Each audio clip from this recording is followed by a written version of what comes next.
So you meet someone new and you really hit it off. They seem excited to hang out and you exchange numbers and maybe get coffee, but then something changes. They take longer to text back. They're always busy when you want to meet up, and soon you're the only one who reaches out. If this keeps happening to you, there's a really interesting study that explains why some people make friends easily but can't keep them. So researchers looked at two things about people and how they affect friendship. The first was friendliness, basically how positive and warm you are when you meet someone new. And here's what they found. Being friendly is like a magnet when you first meet someone. People who are really upbeat and positive make new friends easily. But here's the interesting part. Being friendly matters less and less as time goes on. It sounds so crazy, but think about it. When you first meet a friend, you might send each other excited texts with lots of exclamation points and funny memes, or if you greet them, you're like, oh, so nice to meet you. But after a few months, you don't need to prove that you like each other anymore, right? A simple hey is enough. So being friendly helps you make friends, but it doesn't help you keep them.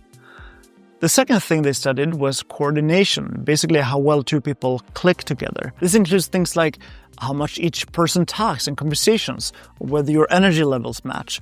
If one person dominates conversations while the other mostly listens, whether you both enjoy similar types of activities.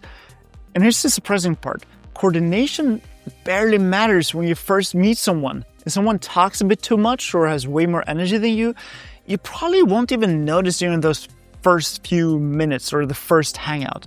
You just think that they're excited. But after a few weeks, that person who talks over you starts to feel a little bit annoying, and after a couple of months, it becomes harder to ignore. And after 6 months, what started as a tiny mismatch can feel completely exhausting. And this is why some people have a pattern of making friends quickly, but losing them just as quickly. They might be incredibly friendly and charming at first, which draws people in, but if there's a mismatch in how they interact with each other, those friendships slowly fade out. So what can you do if this sounds like you? Well, start paying attention to how well you match with your new friends. Do you both talk about the same amount, or does one person do all the talking? Do you have a similar energy level?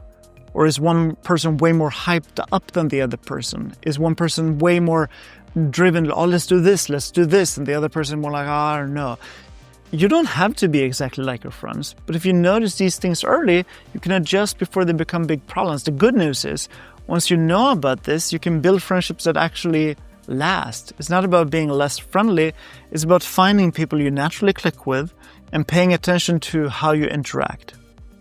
If you're serious about improving your people skills and are tired of generic advice like just be yourself that sounds good but makes things more confusing, join our training on the link below where I go much deeper into what we talked about here.